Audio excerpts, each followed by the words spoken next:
This program contains graphic images and racial slurs. Viewer discretion is advised.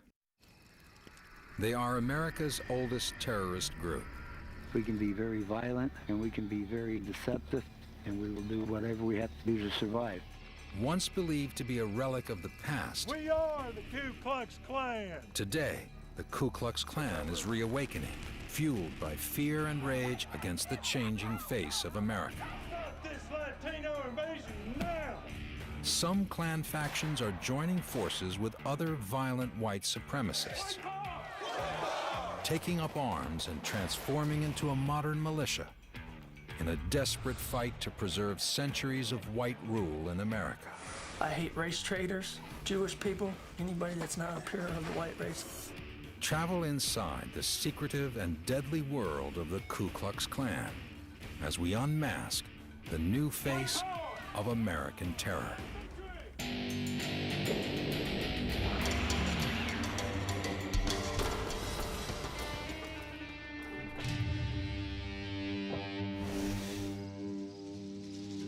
The 21st century Ku Klux Klan, with its estimated 5,000 members, is divided.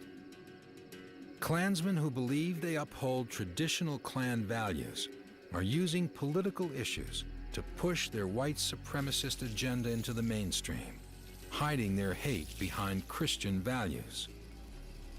A more militant and violent segment of the Klan is adopting the tactics of racist skinheads and neo-Nazis to enlist aggressive young recruits to wage their racial holy war. There's a split in the Klan world. On the one hand, you have clans that uphold the traditional Klan view, America first, anti-immigration, Christian whites should have all the power in society. On the other hand, you have another segment of the Klan, maybe the larger segment now, which is increasingly tied up with neo-Nazism, interested in a worldwide racist movement, interested in worldwide race war. While the two factions struggle to redefine the Klan, they share a growing hatred of immigrants that's fueling a resurgence in membership. We'll travel inside both factions of the modern Klan and expose their tactics, ideology, and the ever-changing face of the KKK.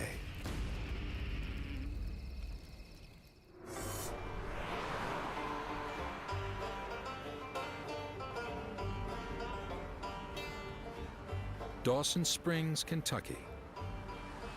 Miles of woods and backcountry roads hide a secluded 15-acre compound.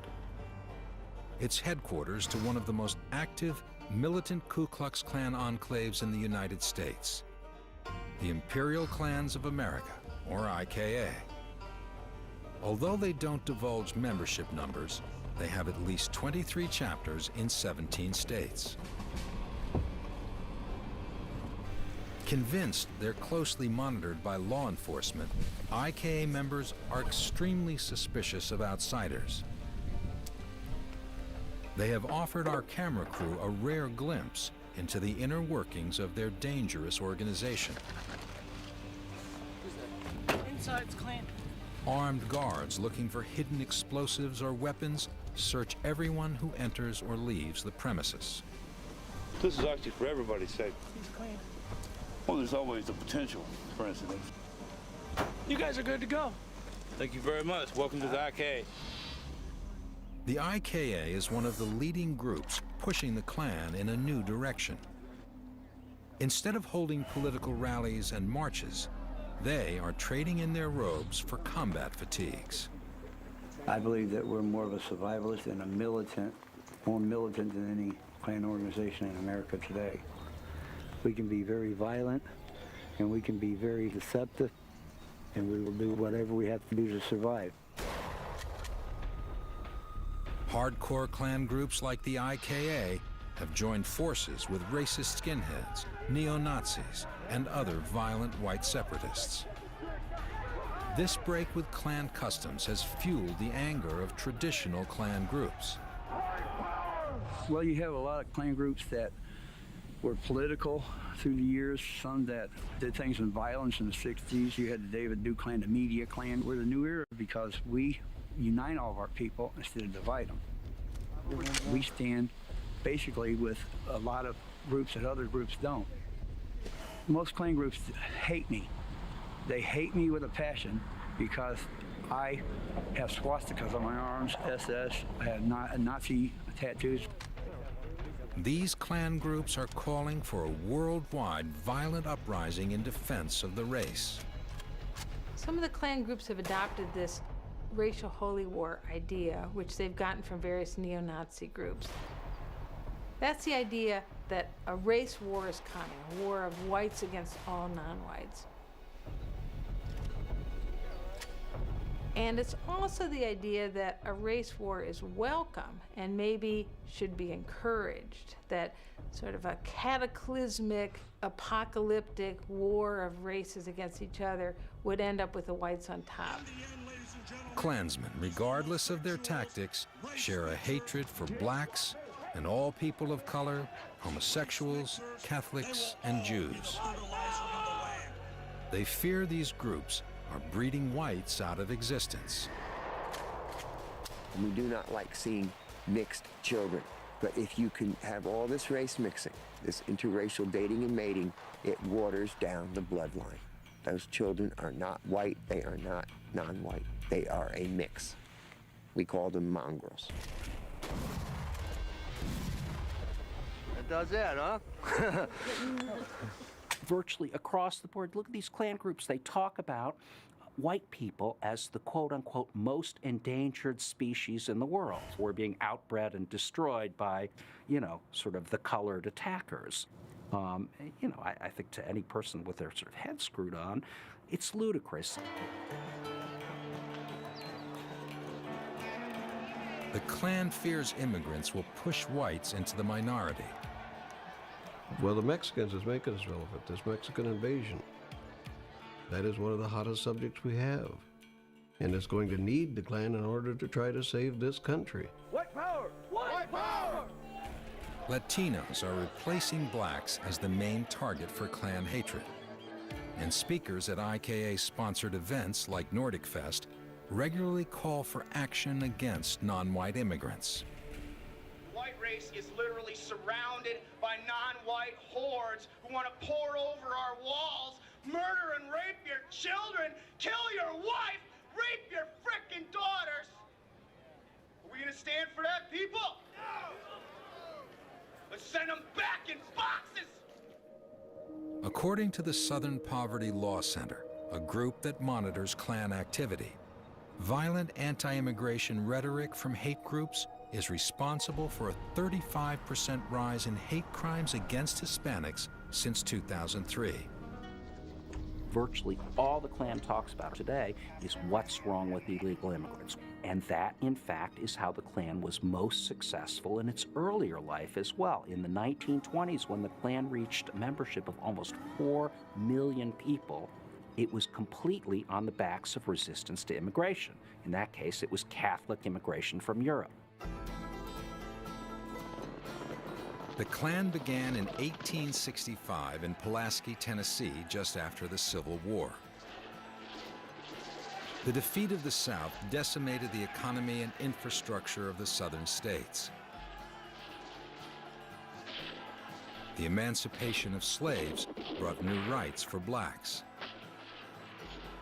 6 Confederate Civil War veterans, known as the Jolly Six, started a group whose goal ultimately became restoring white control. They called themselves the Ku Klux Klan. They said, well, we're going to take the Greek word Ku-klos, meaning a circle with no beginning or an end. We'll take the Scottish word clan, C-L-A-N, and you put a K on it. And then we'll add Q so it flows on the tongue. So it's always been called Ku Klux Klan. Cloaking their identities under hoods and riding at night, Klansmen terrorized blacks.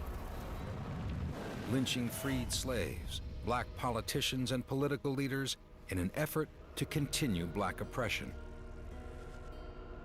The shroud of secrecy fueled the myth that the KKK was invincible and invisible.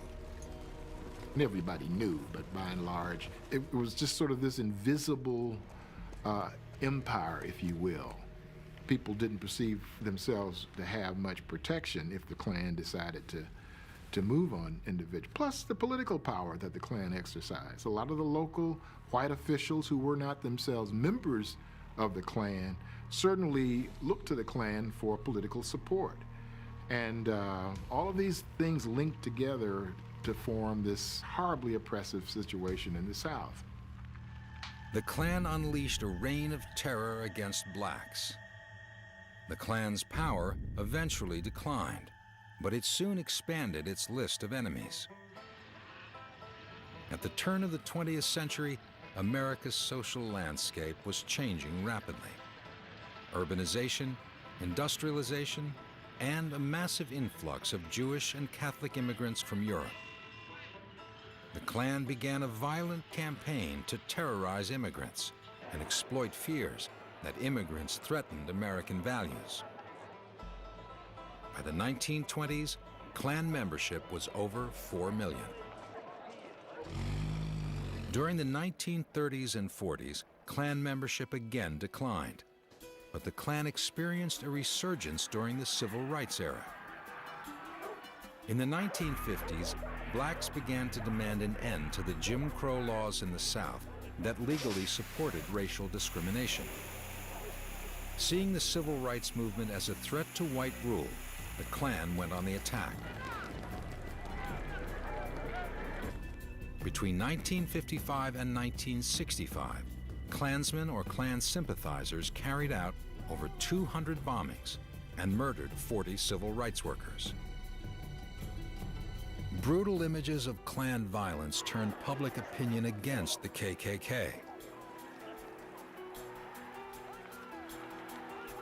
By the end of the 1960s, the FBI was successfully infiltrating the Klan, and its leaders were being prosecuted. It seemed the Klan had been defeated.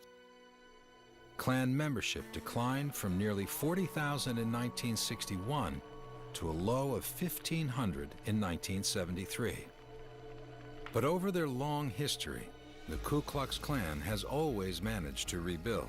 In the end, ladies and gentlemen, these homosexuals, race mixers, Jews, they will all be the fertilizer in the land. White power! White power! Next, we experience one of the Klan's sacred rituals and see the deadly consequences of the hate it inspires. In Mobile, you just don't find anyone hanging from a tree. Everybody's talking about the economic tsunami. What does that mean to a surfing CEO? Tsunami in surfing is sort of a thrilling prospect, but the tsunami in business is kind of terrifying, and you have to watch the management of your assets very carefully. You know, you have to do things at the speed of light these days to stay ahead of the wolf pack. Right. And without technology, we would be nowhere. It helps you to still rip it up.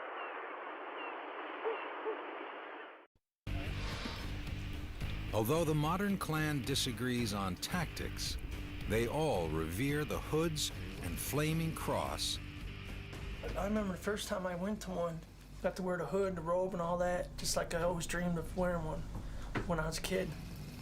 I felt like a tingling going down my back, and I kept looking behind me to see if someone was there. It's the same feeling I get when I'm in church. Like it feels like someone's touching you and they're behind you. That's how I felt. It's just a good spiritual thing. It feels so good. Makes you feel real good.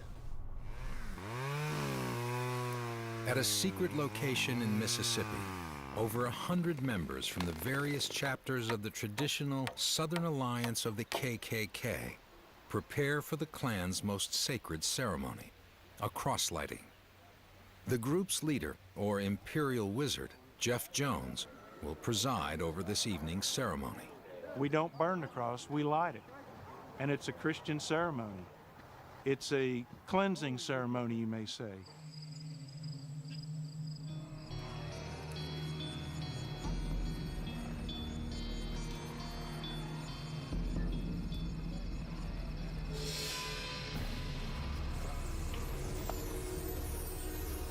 Today, about 5,000 Klansmen revere and pay homage to this symbol.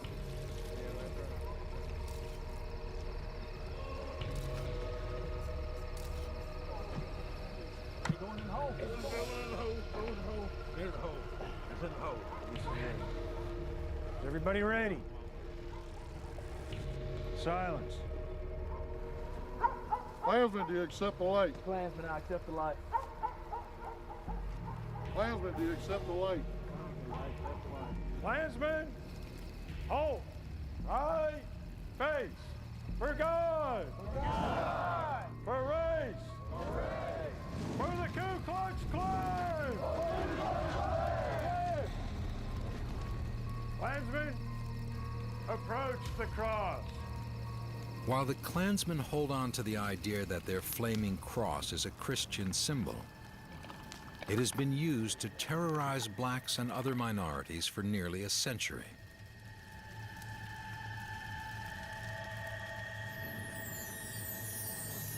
Behold the fiery cross, still brilliant. All the troubled history failed to quench its hallowed flame. We do not burn but light the cross, to signify that Christ is the light of the world, and that his light destroys darkness.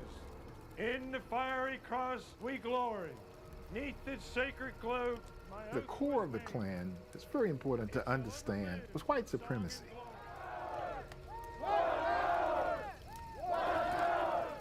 I mean, Christianity as a religious system and so forth, that was a cover, if you will. But fundamentally, it was a white supremacist organization, period. So I just want to say, I am proud of all of you, and my hood is off to everybody here today. White power! White power! While the Klan revels in the glory of their rituals, the pageantry masks the true violence of the symbol. Mobile, Alabama, March 1981. A jury does not convict a black man accused of killing a white police officer. The Klan was upset because most of the jurors were African Americans. So the Klan made a little pact, and their pact was that if this jury didn't convict, they'd find some black person to kill, to lynch. Alabama Klan leader Benny Hayes believes it's time for the Klan to take action. Hayes' son Henry and another young Klansman, James Tiger Knowles, drive around Mobile looking for revenge. 19-year-old Michael Donald walks alone to a nearby convenience store to buy a pack of cigarettes. My mom called me and she said, "You need to get over here." And I go like, "Why?"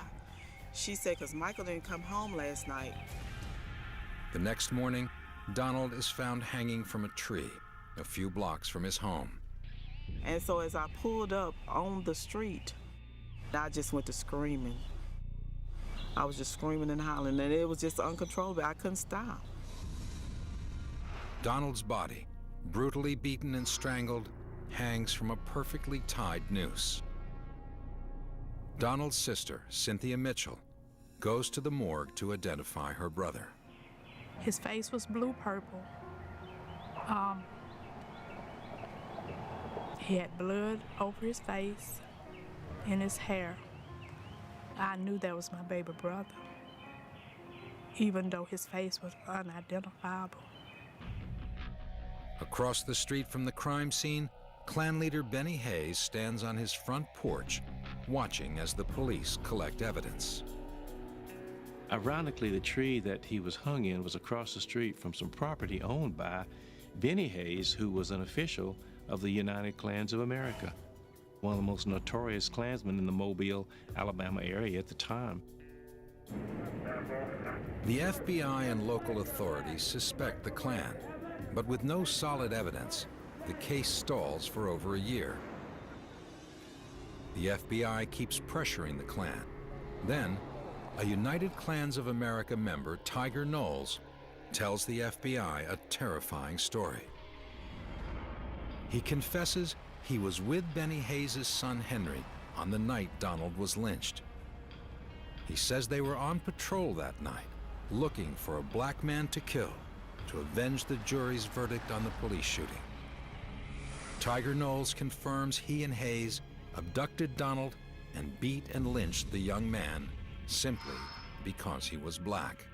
And this guy from the witness stand said, we put the rope around his neck and I put my boot up against his face, and the other guy put his boot up against the other side, and just pulled tight on that rope till he had no breath left in him.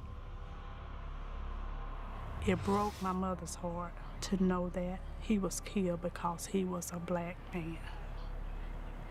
She just could not believe that they had taken her baby off the street, brutally beaten him, slashed his throat, and tied him to a tree for being who he was.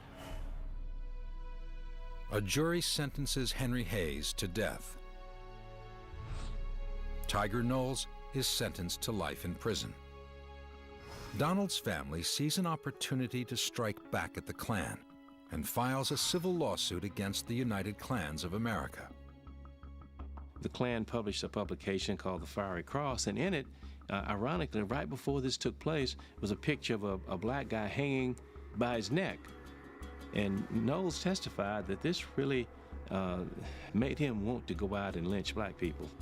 Now that picture in and of itself is probably free speech, but when you tie that with encouraging members to go out and harm and kill people and target minorities, it becomes evidence that you can use to show that they're more likely than less likely to do this kind of thing. Attorney Morris Dees successfully proves the Klan leaders encouraged their members to commit violence. The jury awards Beulah May Donald $7 million in damages, bankrupting the UKA. Justice was served, but it is little consolation for Michael Donald's family. I can still see his face, some of the little silly things that he did as a little boy. Yes. You have your good days and you have your bad days. Some days you wake up and say, this didn't happen. Some days you wake up and say, it happened, it's okay, go on.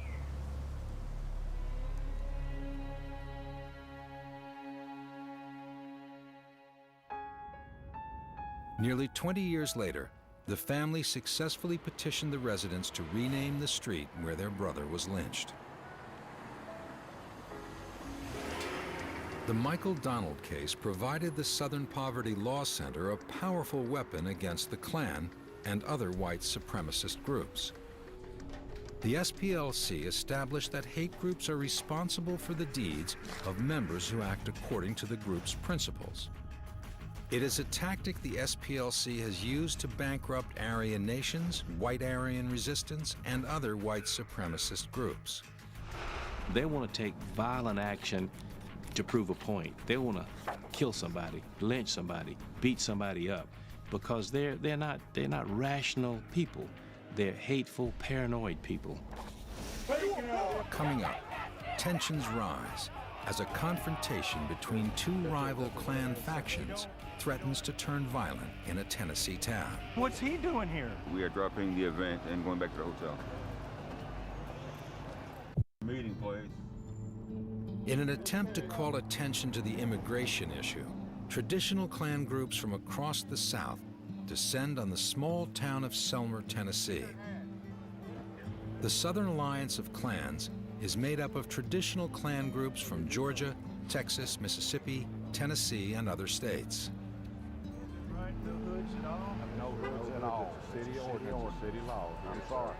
No hoods.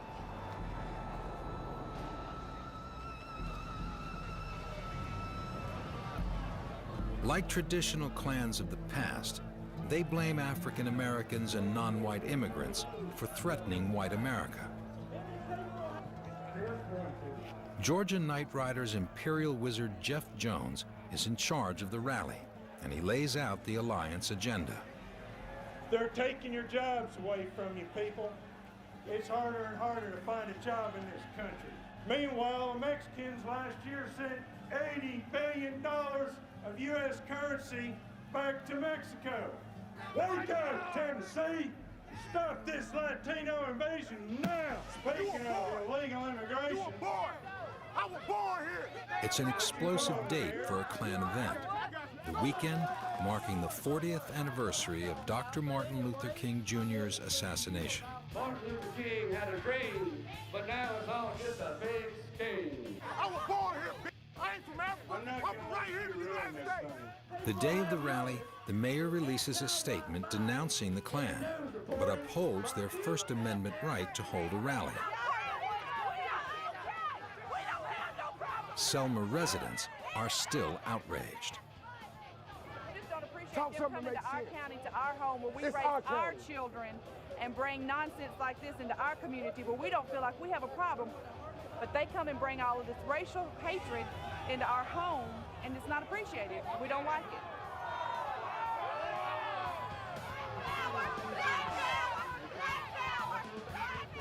What's gonna happen in Selma after this? I'm worried about my kids. They shouldn't have brought that to Selma. Let that live. They need to catch up with life. They need to get up with reality.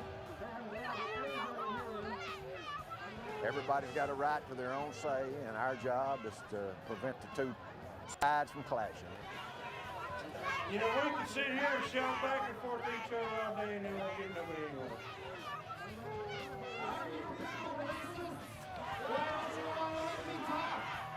Y'all gonna let the white man have a chance to talk? Y'all been thinking for the last 6 years. As the situation threatens to escalate, Jeff Jones and his Klansmen put on a show of a strong, united Klan. But earlier in the day, the Klan's division was clearly evident. That morning, Imperial Wizard Ray Larson of the Militant Church of the National Knights of the Ku Klux Klan and his followers traveled over 600 miles from Indiana to speak at the Selma rally.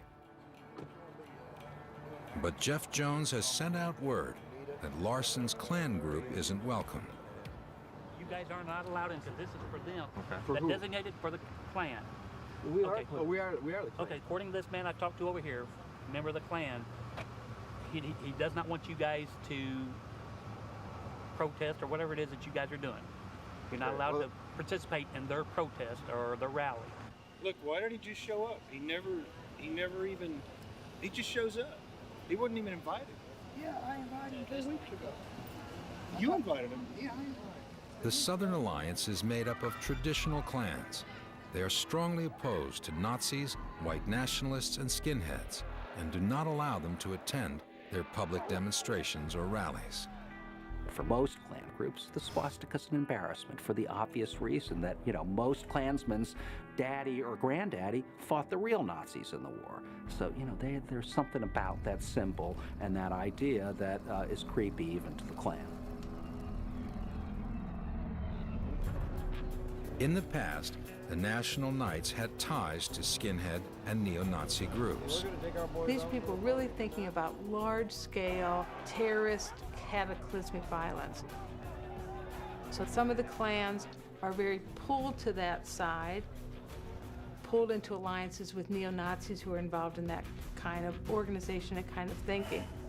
Larson has publicly hinted at threats of violence to Barack Obama and has brought pressure on the Klan from the FBI and Secret Service. Traditional Klan leaders are trying to cultivate a more media-friendly image, and Larson is not welcome. Look, let me just tell you straight up. Okay. The groups here that are involved in this event belong to what's called the Southern Alliance of Klans. Okay. We are anti-Nazi, right, anti-skinhead, yeah, and anti-national movement of any kind like that. Okay. Nothing, we're pure you mean a white traditional separate- Klan. Right. Well, so are we. We don't light our cross next to a burning swastika. No. We don't associate or with it nothing either. ridiculous like that. No, we don't. And we don't want our faces around other people that do that. We're Christian. National Knights is Christian. That I've been around Mr. Larson when I've seen him do this. In the past, we have allowed Nazis to speak because they're white brothers, but we They're find not brothers. I know we've come to the same conclusion. Jeff Jones is trying to present his Klan organization as a political group, and publicly he is trying to distance himself from violence. It is a tactic that traditional Klan groups have used in the past. In the 1970s, Klan numbers were dwindling, and Klan leaders like David Duke tried to change the Klan's violent image, leaving behind Klan ritual and regalia and pushing a new brand of Klansmen, professional and politically active. Duke founded the Knights of the Ku Klux Klan and used his public relations skills to market the Klan to a mainstream audience. He abruptly left the Klan in 1980 after he was accused of trying to sell Klan membership lists. In 1989, Duke successfully won a seat in the Louisiana legislature, where he served for one term. Today, he continues preaching the white nationalist message and has a following in Europe and Russia. The location might be different, but the message appears to be the same. Today, Pastor Thomas Robb, current head of the Knights of the Ku Klux Klan and a Baptist minister, carries Duke's tradition forward. Deep in the heart of the Ozark Mountains in Harrison, Arkansas, Robb's organization, also known as the Knights Party, holds an annual 3-day Faith and Freedom Conference. Arranged like a friendly Bible camp, the Down Home event brings together Klan members for fellowship, Christian music, a pancake breakfast, and a bonfire. Robb's Klan organization tries to appear respectable by touting Christian family values and even sponsoring an Adopt a Highway program.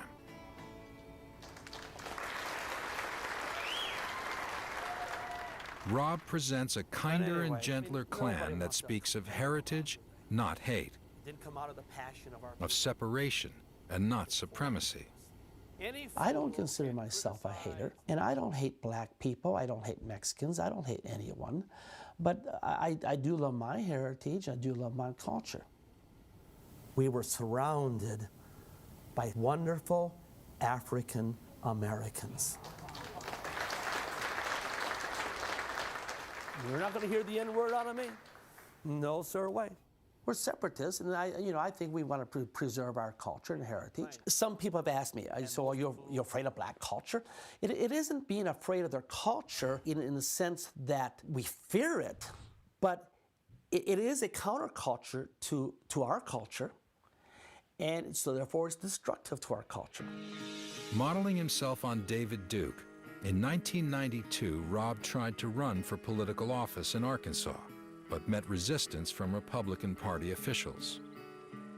Robb's Klan recruiting strategy, however, is working. The Knights' traditional Klan group is one of the largest operating today. Robb claims he reaches a worldwide audience through a radio show, internet video programs, white heritage music, and social events. Well, we use any means possible. We have the shortwave radio, we have the internet, we get thousands of people contact the internet. We broadcast over Stormfront Radio, which broadcast all over the world. They lure people in by social life and camaraderie. They don't really lure people in by their ideas. They lure you in by their spectacle, their closeness, social ties, their sense of community. And once you're in, you start to learn the ideas.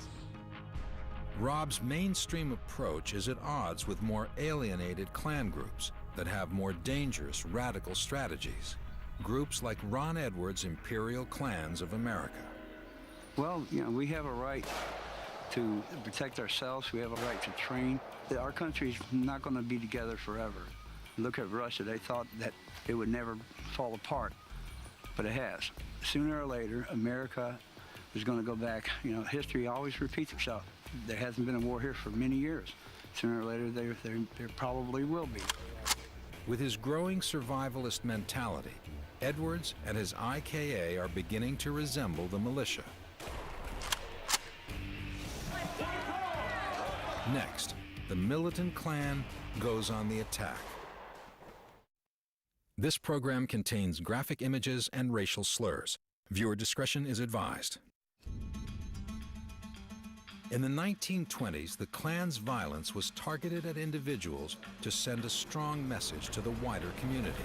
White power! White power! The 21st century militant faction of the Klan is still sending the same message. Believing the race is under siege, they are calling for desperate measures and putting down the noose in favor of the pipe bomb. Federal agencies have successfully stopped the Klan's bombing attempts before the Klansmen struck their targets, but the threat always remains. In the fall of 2002, the FBI and ATF found a storage unit in Noonday, Texas, with a sodium cyanide bomb capable of killing thousands. The unit was rented by two men with ties to the Klan. In March 2006, 6 members of the nation's Knights of the Ku Klux Klan pled guilty to planning to blow up the Johnston County, North Carolina courthouse. On his compound in Dawson Springs, Kentucky, Ron Edwards is building his own militia by recruiting young men dedicated to defending the race by any means necessary. White power! White power! IKA, Imperial Klans of America, the initials. 33-6, that's our era. 6 is our 6 era clan, 33 is our number. So most of our guys that have this is because they're probably going to be loyal and they're going to stay. 28-year-old Jeremy Catrow is one of 12 Klansmen who live on the IKA compound. All my life, I wanted to become a Klansman because I knew about the history of it. I read about it in school. You know, I was always white power from the get-go because I grew up in the streets of Chicago, so it was always rough. And my parents didn't teach me to hate. I just learned to start hating because of growing up in the streets and growing up. And it stayed with me, and I never stopped. I hate anybody that's not of the white race that's pure. Anybody that's not pure of the white race, I don't like them. In 2005, the IKA joined with the racist skinhead group Blood and Honor to co-sponsor Nordic Fest, one of the largest racist music events in the United States. Each summer, several hundred Klansmen, skinheads, and neo-Nazis converge here at the IKA compound under a common banner: hate. Anybody that hates a Jew and a nigger and a queer is down for us.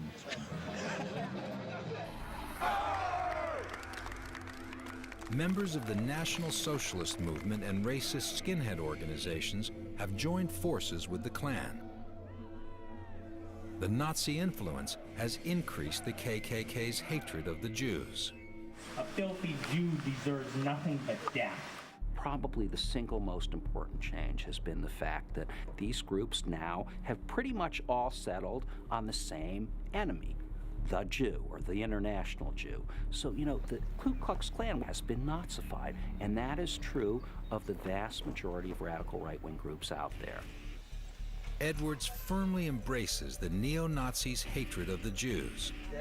The IKA is one of the most vehemently anti-Semitic Klan organizations in the country. I believe that the Jews are the most devilish race on earth, and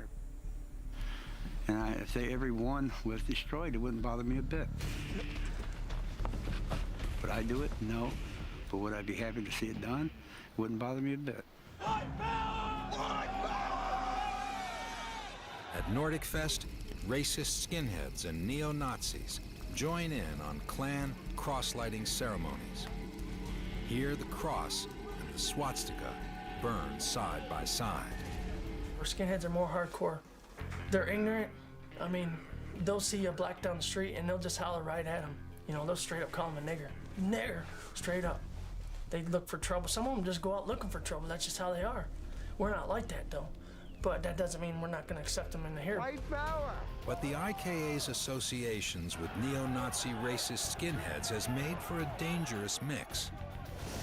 Next, a violent attack locks Ron Edwards and his Klansmen in a legal battle that threatens to destroy the IKA. White power! Ron Edwards is building his Imperial Klans of America into one of the most violent Klan organizations in the country. His rhetoric is attracting young skinheads and neo-Nazis to his new version of the Ku Klux Klan. 2006, Meade County Fair, Kentucky.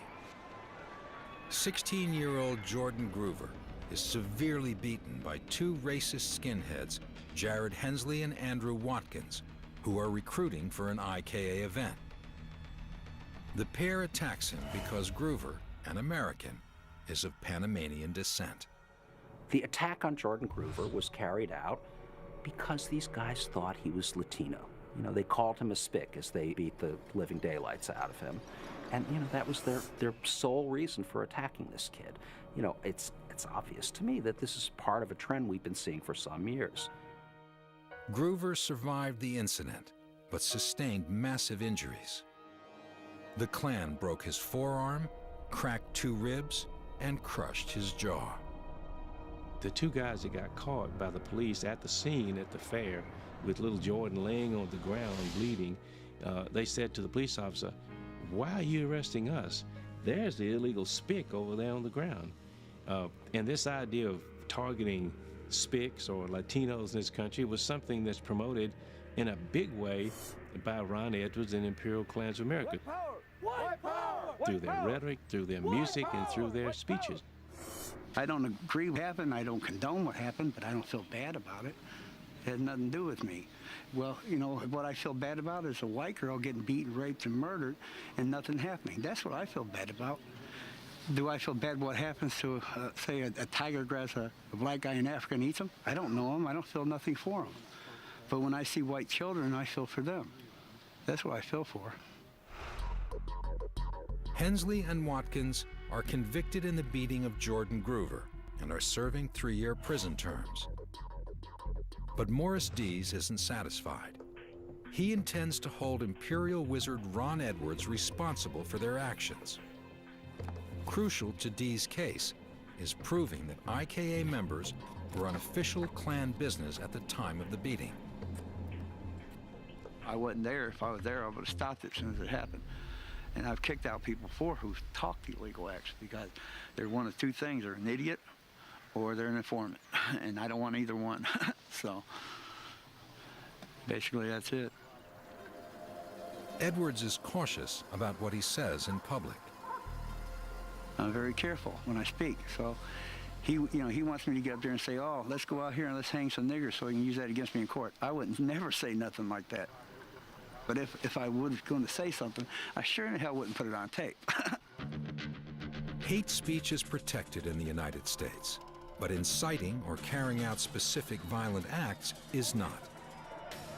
According to Dees, Ron Edwards' encouragement of violent action has crossed that line. In America, you have the right to hate, but you don't have the right to hurt people through encouraging violence, aiding, abetting in violence, creating an atmosphere that would lead to violence with your officials, and they commit that violence when they're acting on business for the organization. Dees is using tactics similar to those he used 2 decades earlier during the Michael Donald case. He has the IKA concerned. Since bringing the case against the IKA, the Southern Poverty Law Center has received several new threats. We're not a violent organization. This is not the 1800s. I've never hung nobody. I've never seen nobody get hung. We're not out to terrorize anybody. We're out to educate our people. Even if the SPLC lawsuit bankrupts the IKA, Edwards warns the Klan is not going away. I started laughing at him. I said, "You're used to the old Klan." I said, "We're the new Klan. You know nothing about us." And I started laughing. And he just looked at me. And that's what I told him. "You know nothing." And he doesn't. Well, we're not going nowhere. We'll be right back. As I said, we won't be Imperial Klans of America. We'll be Imperial Knights of America or something like that. We'll be back tomorrow. We're not going nowhere. Today, Klan membership is much smaller than it was during its heyday in the 1920s. Although its members remain committed, elusive, and dangerous. What makes the Klan and other racist groups more dangerous now is precisely that they're smaller. When they're bigger, they have more marginal members, they're easier to infiltrate, they're easier to watch. Now that they're small, they've shed their marginal members. They're much more composed of highly committed, hardcore members. They're harder to find, they're harder to infiltrate, they're harder to prosecute. So, ironically, racist movements can be a little more threatening the smaller they get. The smaller the Klan, the easier it is for members to blend into mainstream society and spread their message of hate. An important aspect of the Klan is that the people who join the Klan, for the most part, are pretty ordinary kind of people. We think of the Klan often in a very stereotyped way as people who are real extremists, you know, who are born as deep racists, whose whole life is governed by this passion to, you know, rise the white race. That's not really true. People, for the most part, come into the Klan from pretty ordinary lives. You know, they're white people whose lives, even whose opinions about race, don't really stand out that much before they join. Will you accept this light and pass it on to a brother or sister? Yes, I will. In each generation, the Ku Klux Klan has adapted to keep their hatred and bigotry alive. For the Knights of the Ku Klux Klan. For the Knights of the Ku Klux Klan. For the white race. For the white race. Today, as the imperial clans of America is morphing into a violent white militia, the Klan's resurgence confirms again that the KKK is keeping alive its tradition of American terror. White power.